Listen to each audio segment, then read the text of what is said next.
Baik, Assalamualaikum warahmatullahi wabarakatuh. Selamat pagi, salam sejahtera bagi kita semua. Jumpa lagi dengan Pak Hani. Di kesempatan pagi hari ini saya ingin bercerita 4 keterampilan berbahasa yang memang patut kita miliki atau kita punyai di zaman revolusi industri 4.0 dan masyarakat society 5.0. Oke. Dalam kesempatan kali ini Pak Hani memang sedikit santai karena memang di suasana tepi laut Balikpapan, di Hotel Swissville Hotel dan di sekitar kolam renang. Oke. Ya, membahas 4 tema tadi, keterampilan berbicara, menulis, menyimak dan membaca ini sangat penting di masyarakat revolusi industri dan masyarakat society 5.0. Kenapa ini dikatakan penting? Karena sekali 3 uang, kalau kita memiliki 2 dari 4 keterampilan ini, kita mungkin sudah bisa bertahan di kehidupan nyata pada kesempatan hari ini dan seterusnya. Seperti yang Pak Hani sampaikan pada hari ini adalah keterampilan berbicara yang terus Pak Hani latih, meskipun definisi berlatih saya sudah cukup panjang karena memang saya bagian dari orang pendidikan atau kependidikan bahasa sastra Indonesia dan daerah, Pak. Dan itulah yang Pak Hani geluti di S1, S2 dan seterusnya. Nah, untuk itu keterampilan berbicara ini memang harus kita pupuk terus. Public speaking kita harus bagus. Teman-teman perlu tahu, ketika menjadi MC atau pembawa acara atau pewarta berita atau master of ceremony, itu ya benar-benar harus percaya diri, harus mengeluarkan apa yang dimiliki, identitasnya. Kita tidak harus terlalu tampan atau kita jangan minder kalau kita memiliki wajah yang biasa-biasa saja. Dari situlah kita harus mampu mendefinisikan bahwasanya diri kita ini mampu untuk berbicara di depan umum. Nah, ketika keterampilan berbicara kalian atau Anda semua di luar sana luar biasa, Anda akan mendapatkan reward. Bukan punishment tapi reward, karena mampu berbicara dengan baik dan benar. Ya, seperti itu contohnya. Ketika berpidato, ketika menganalisis suatu masalah di depan televisi dengan meyakinkan orang kan, wow, Bapak ini luar biasa, pandai sekali. Nah, itu catatan lainnya. Lalu keterampilan menulis. Kenapa keterampilan menulis ini penting? Karena keterampilan menulis ini adalah bagian dari literasi. Bagaimana kita bisa mendeskripsikan ide pokok atau gagasan pokok itu menjadi sebuah cerita, menjadi sebuah narasi atau deskripsi atau persuasi yang mana nanti akan membuat itu menjadi sebuah dokumen dalam bentuk buku ber-ISBN, buku monograf, buku referensi atau buku lainnya. Nah, jikalau itu bisa, kita akan mendapat keuntungan di situ ketika menjualnya. Dan kita menjadi pengingat. Sejarah bisa kita lihat hari ini atau bisa kita dengarkan atau bisa kita ketahui berkat tulisan manuskrip baik dalam bentuk batu, daun dan sebagainya pada zaman dahulu kala. Itu kemampuan menulis. Dan kemampuan berikutnya adalah kemampuan menyimak atau mendengar. Nah, di sini diperlukan pendengaran memang yang relatif baik bagi teman-teman yang memang memiliki kemampuan itu. Namun bagi saudara-saudara kita yang khusus yang memang tunarungu atau tidak bisa mendengar dengan baik, ada alat-alat terbaru atau ada metode-metode terbaru, ada sandi-sandi yang bisa membantu mereka untuk mengetahui maksud apa yang kita sampaikan atau kita bicarakan. Kenapa keterampilan menyimak ini baik?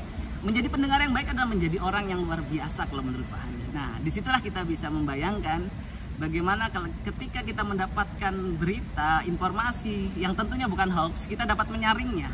Oh, ini baik bagi kita dan ini tidak baik bagi kita dan seterusnya. Dan keterampilan membaca, ingat survei membuktikan kebanyakan orang yang memiliki usia cukup panjang atau panjang umur, ya sama ya, cukup panjang umur, itu adalah orang-orang yang suka membaca. Nah, membaca di sini bisa apa saja. Bisa membaca buku, bisa membaca majalah, bisa membaca komik bahkan yang menghibur kita, atau membaca apa saja seperti membaca artikel dan referensi lainnya. Nah, jadi ketika kita rajin membaca, otak kanan dan otak kiri kita akan bekerja secara bersamaan untuk menganalisis bacaan itu, membuat adrenalin kita terpompa, jantung kita bekerja dengan baik. Seperti itu kata ahli-ahli kedokteran atau ahli-ahli kesehatan yang bercerita. Nah, untuk itu 4 keterampilan ini bukan hanya milik kami orang bahasa, tapi untuk semua. Baik tadi menulis, berbicara, menyimak ataupun membaca. Usahakan teman-teman memang harus memiliki. Adik-adik mahasiswa, adik-adik pelajar, muda-mudi Indonesia atau siapapun di luar sana, Bapak dosen, ibu dosen, praktisi, Bapak ibu guru, tutor, pengajar, apapun nama kita di luar sana, kita harus benar-benar mengeksplor diri kita untuk mampu banyak membaca, banyak menulis, berani berbicara dan menjadi pendengar yang baik. Nah, ini memang sekali tiga uang, dia saling terkait dan itu harus kita miliki sebagai pengajar atau pendidik abad 21 dan seterusnya. Ya, baik, mungkin dari sini kita bisa mengambil benang merah atau kesimpulan secara langsung bahwasanya tidak ada orang yang tidak sukses, tidak ada orang yang tidak mampu, tidak ada orang yang bodoh ketika dia tidak mau mencoba. Ketika mulai mencoba dan berlatih sampai akhirnya nanti akan sukses dan mampu berbicara. Ada suatu perkataan dari para sejarawan.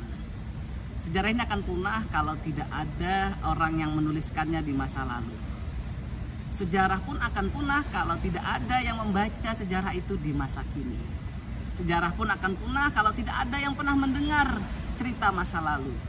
Untuk itu kita memang harus banyak berbicara, mengingatkan teman-teman bahwasanya ada sejarah besar.